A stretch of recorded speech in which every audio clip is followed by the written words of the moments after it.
यहाँ पर भूल से भी अगर कोई चंदन की उंगलियां लगा देता है, 7 स्थान ऐसे हैं जहां चंदन की मात्र उंगलियां लगा देने से ही शिव पितृलोक के पितरों को मुक्ति प्रदान करके वैकुंठ लोक का निवास दे देते हैं।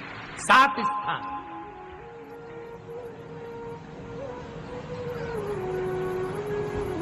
और वो 7 स्थान जो चंदन के बताए गए हैं, पहला भगवान देवाधिदेव महादेव के शिवलिंग पर चंदन का लेपन।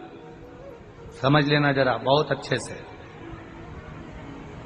आपको लगता है स्वप्न में कोई मुर्दे दिख रहे हैं, या कोई जल रहा है, या कोई मर रहा है, या कोई चला गया है, ऐसा भय लगता है। बच्चों को मानी भेजूंगी ऐसा हो जाएगा, पति को मानी भेजूंगी ऐसा हो जाएगा, कोई हमारे कोई गलत तो नहीं कर रहा है। आपको लगता है 7 स्थान चंदन के बताएं महाराज। पहला शिवलिंग, दूसरा जहां गणेश जी का स्थान है, मालूम है ना सबको? जम के बोलो जरा, मालूम है ना सबको? जहां गणेश जी का स्थान है वहां अलग से गणेश जी बैठे, वहां नहीं। शिवलिंग में जलाधारी के ठीक सामने राइट में गणेश, लेफ्ट में कार्तिकेय, बीच में अशोक सुंदरी।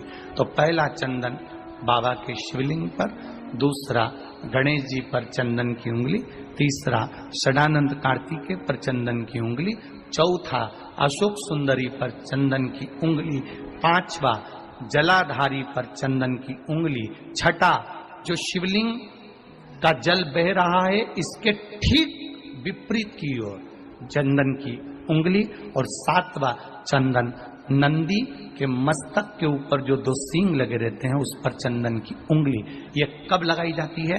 या तो अमावस्या के दिन। आपको लगता है कि हमारे पूर्वजों का उद्धार नहीं हुआ, हमारे पूर्वजों का कल्याण नहीं हुआ, कहीं अधोगति में कोई चला गया है, उसका बस एक बार, रोज नहीं जरूरत है, प्रतिदिन जरूरत ही नहीं, महीने में एक बार अगर अमावस्या के दिन भी आपने चंदन के थोड़ा सा चंदन अगर मेरे देवाधिदेव महादेव को 7 स्थान पर समर्पित किया है। अशोक यहाँ पर वर्णन कर रही है, मैना, धन्य और कला की कथा कह रही है। तीनों ने सनकादि ऋषियों से मांगा। चंदन भगवान को अति प्रिय होता है, और चंदन ही एक ऐसा होता है जो पितरों को भी प्रिय होता है, जिसका स्पर्श मात्र लगने से पूर्वजों का कल्याण हो जाता है। पंच पुष्प में से एक पुष्प पारिजात का फूल, जिसको हार श्रृंगार का फूल भी कहते हैं, जिसको शिडली का फूल भी कहते हैं। पारिजात, हार श्रृंगार। मैं निवेदन करूंगा आस्था चैनल से कि पारिजात का जो पुष्प है उसका दर्शन भी आप सभी श्रोता भाई बहनों को टीवी के माध्यम से कराते जाओ। जितने लोग टीवी पर कथा सुन रहे हैं, जितने लोग फेसबुक यूट्यूब पर कथा सुन रहे हैं, वो भी इस पारिजात के फूल का दर्शन अवश्य करें। और एलईडियां लगी हुई हैं, उन पर भी आप आराम से पारिजात के फूल का दर्शन कर सकते हैं। पारिजात का पुष्प, हार श्रृंगार का फूल, ऊपर से सफेद, नीचे जो उसकी डंडी होती है वो थोड़ी नारंगी होती है, संतरे के कलर की होती है, नारंगी कलर। महाराज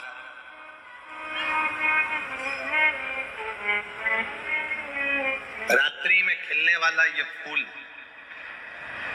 रात्रि में जो फूल खिलता है ये पारिजात का, और हार श्रृंगार का जो ये पुष्प है, जिसको हार श्रृंगार भी कहते हैं, पारिजात भी कहते हैं, और कहीं कहीं इसको शिडली का पुष्प भी कहते हैं। ऊपर से सफेद होता है, नीचे उसकी जो डंडी होती है वो नारंगी कलर की होती है। शिव कथा कर रही है, शिव महापुराण का चरित्र कर रहा है।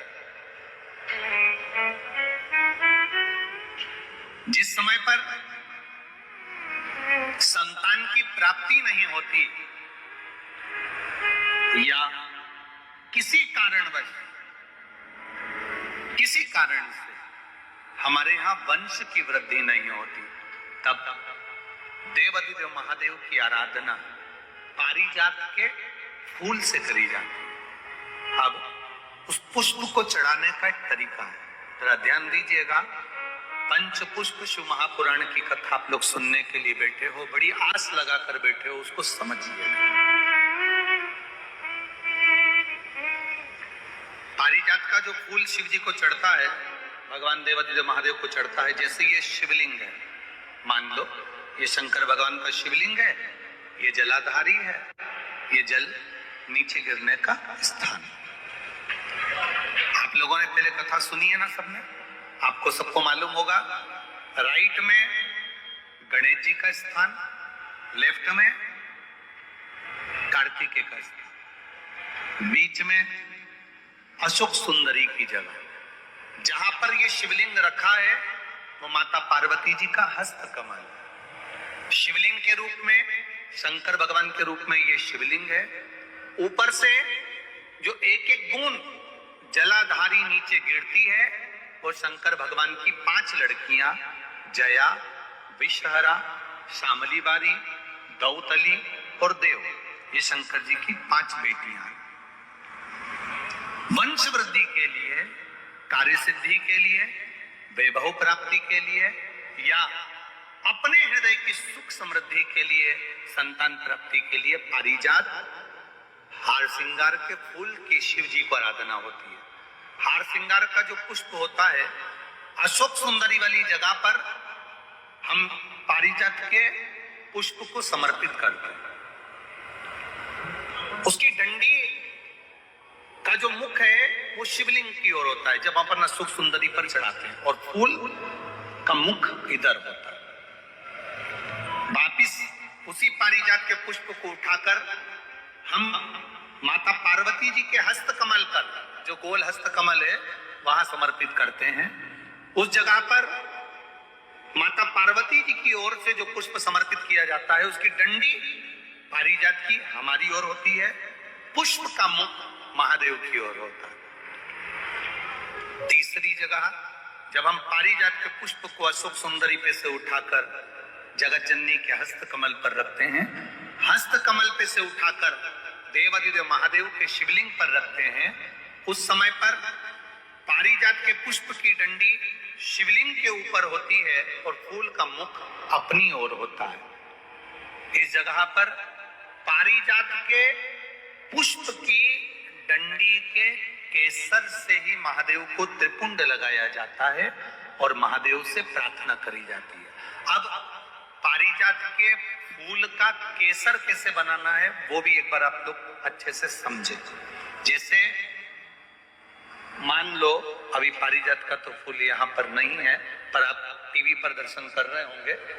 पारिजात पुष्प की जो पीछे की डंडी होती है, फूल सफेद और पीछे जो डंडी होती है नारंगी कलर की, केसरिया कलर की, उसको तोड़ लिया जाता है। तोड़कर ऐसी 25-50 फूल की पीछे की डंडी को तोड़कर उसको रख दिया जाता है। उसको धूप में नहीं सुखाते, केवल घर में उसको एक कटोरी में या थाली में रख दो, वो धीरे धीरे सूख जाएगा। सूखने के बाद उसको पीस लो, पीसकर उसका चंदन तैयार हो जाएगा पारिजात फूल की उस डंडी का। और जिस समय वंश के लिए, सिद्धि के लिए, कार्य सिद्धि के लिए या वैभव प्राप्ति के लिए हम पारिजात का पुष्प देवाधिदेव महादेव को समर्पित करते हैं, उस समय इसी को पानी में घोलकर देवाधिदेव महादेव को जब आप लगाएंगे तो जैसे केसर घुलती है, केसर का जैसे कलर होता है, केसर जैसी सुगंध करती है, वैसे की वैसे ही ये पारिजात की जो डंडी आप लोगों ने सुखाई है, वही डंडी का जो चंदन बनाया है, शिव जी को लेपन करा है, उस समय पर अपने हृदय की बात आपने जो देवाधिदेव महादेव को कही है, बस वही सुगंध हमारे जीवन में आना प्रारंभ हो जाती है। वो पारिजात हार श्रृंगार हार श्रृंगार के पुष्प, पारिजात का जो पुष्प है, सोमवार की अष्टमी पड़ने पर यदि हम देवाधिदेव महादेव की पारिजात के फूल से आराधना करते हैं, स्मरण करते हैं, तो उसका फल भी हमें अधिक प्राप्त होगा। पारिजात का पुष्प, हम तो यहां तक कहेंगे अगर आपके यहाँ हार श्रृंगार का पेड़ लगा हो, पारिजात का पुष्प यदि आपके यहाँ होता हो, रात को खिलता है, सवेरे मिलता है, ऐसा पारिजात का अगर वृक्ष आपके यहाँ लगा हो तो प्रयास करना। 12 महीने शिवरात्रि आती है, बोलो आती कि नहीं आती? आती है ना 12 महीने। 12 महीने शिवरात्रि आती है। कैलेंडर पर एक गोला बनाकर रख देना कि हमको ये शिवरात्रि आई है, हर महीने की शिवरात्रि तुम्हारे ध्यान में रहेगी। एक पारिजात का पुष्प, हार श्रृंगार का पुष्प, एक अगर देवाधिदेव महादेव को आपने चढ़ाना चालू कर दिया, समर्पित करना प्रारंभ कर दिया, तो आपको पीछे पलट कर देखने की जरूरत नहीं पड़ेगी, महादेव हाथ पकड़ के देगा। पारिजात का पुष्प शिव को समर्पित।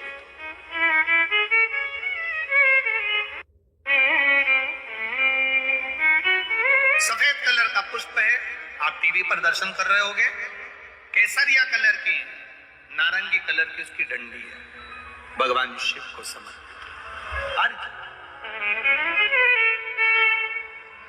जब हम देवाधिदेव महादेव को जल समर्पित करते हैं, भगवान शंकर को जब हम जल चढ़ाते हैं, उस समय पर भी भगवान को, अगर तुम्हारे पास में थोड़ा सा पारिजात की जो डंडी है सुखाई है, आपने पारिजात फूल के नीचे की जो डंडी है उसको तुमने सुखाकर अगर चंदन बनाया है, तो वो चंदन आप प्रतिदिन भी देवाधिदेव महादेव को समर्पित कर सकते हो। पारिजात पुष्प।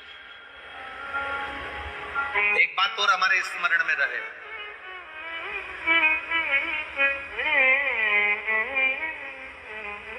भगवान शिव को जो ये 5 तरह के पुष्प समर्पित करे जाते हैं, इन पुष्पों की डंडी जो पीछे लगी होती है, इसको तोड़ा नहीं जाता शिव जी को चढ़ाते समय। इसका स्मरण आपको रहे।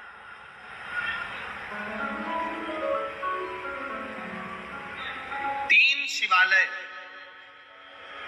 ऐसे हैं जहां पर पारिजात के पुष्प को समर्पित कर देने से, भगवान शंकर को अगर पारिजात का पुष्प समर्पित किया जाता है तो मनवांछित फल की प्राप्ति होती है।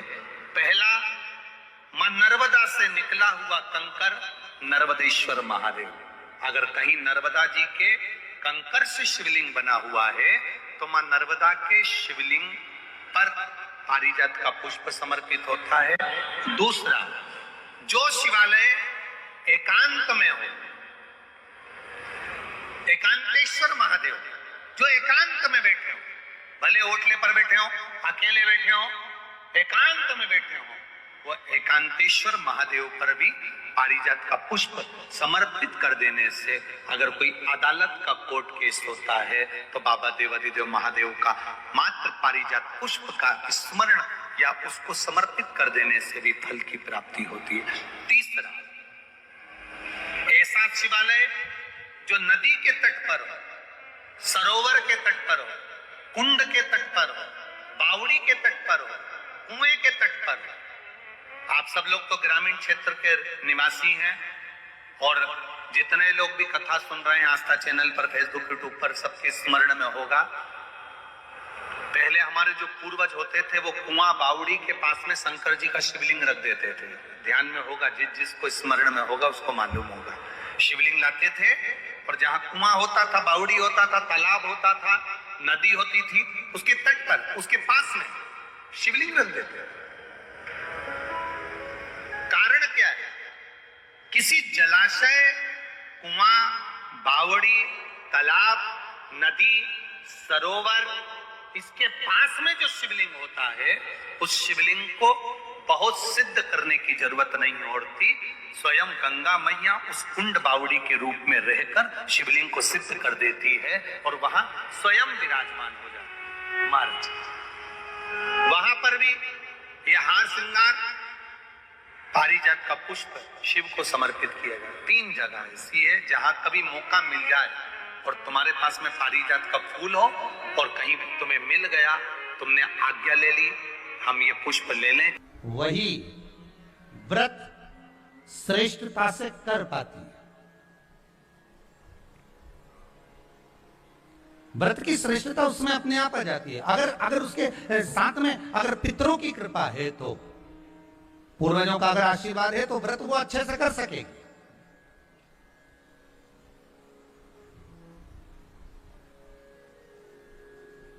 और सहज भाषा में समझ लीजिए, बहुत अच्छे से समझना इस बात को, कि मान लो, एक सरल भाषा में आप और अच्छे से समझिए उसको, बहुत अच्छे से, कि जिस व्रत के दिन आपका उपास है, सोमवार का, मंगलवार का, बुधवार का, गुरुवार का, तीज का, चतुर्थी का, पंचमी का, छठ का, किसी का भी अगर आपका व्रत है, और उस व्रत वाले दिन यदि आपको क्रोध आ रहा है, व्रत वाले दिन अगर आपकी प्रवृत्ति चिड़चिड़ी हो रही है, क्रोध आ रहा है, अपशब्द निकल रहे हैं, रोना आ रहा है, क्रोध आ रहा है, बहुत सारी परेशानी उसी दिन तुम्हारे सामने आ रही है, समझ लेना कि तुम्हारे घर के पितर भूखे जरूर है, अन्न भाग मांग रहे हैं। एक बात पहले भी कही थी, शायद आपको ध्यान में होगा, रात्रि को सोने के बाद, विश्राम के बाद, एक बार कहा था, आप लोगों को याद होगा, कि सोने के बाद में 2 घंटे के अंदर अगर आपकी नींद खुलती है और खुलने के बाद यदि आपको भूख लग रही है, प्यास लग रही है, तो समझ लेना कि आपके पितर, आपके पूर्वज भूखे हैं, अन्न का भाग मांग रहे हैं, पानी पीने को मांग रहे हैं। उससे नहीं समझ सकते तो व्रत से समझो।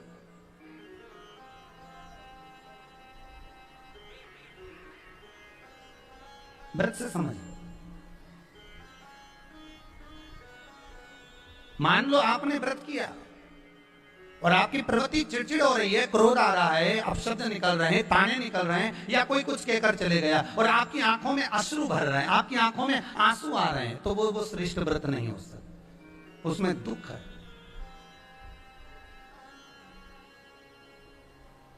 पुष्प ताजा है तो आप भगवान को दोगे, सही है कि गलत है? केला अच्छा है तो भगवान को दोगे, वो काला पड़ गया तो तुम भगवान को दोगे क्या? अंदर से गल चुका है तो भगवान को दोगे क्या? नहीं, आप भगवान को दोगे। कोई फल ताजा है तो आप भगवान को दे दोगे, कोई पुष्प ताजा है, अच्छा है तो आप भगवान को दोगे। अगर पुष्प मुरझा गया तो भगवान को दोगे क्या? पुष्प बेकार हो गया तो भगवान को दोगे क्या? नहीं। उसी तरह व्रत होता है, उसी तरह हमारा व्रत है। जिस व्रत में हमको क्रोध आ रहा है, जिस व्रत में हम चिड़चिड़े हो रहे हैं, जिस व्रत में हम अपशब्द कर रहे हैं, जिस व्रत में हमको रोना आ रहा है, जिस व्रत में हम किसी की बात का ठेस हमको पहुंच रहा है और हम क्रोधित हो गए, हम रो दिए, हम चिड़चिड़ हो गए, समझ लेना वो फूल मुरझा चुका है, वो व्रत तुम्हारा बेकार हो चुका है, उसको भगवान स्वीकार नहीं करेगा। और जिस व्रत में आपके चेहरे पर प्रसन्नता, हम इस व्यासपीठ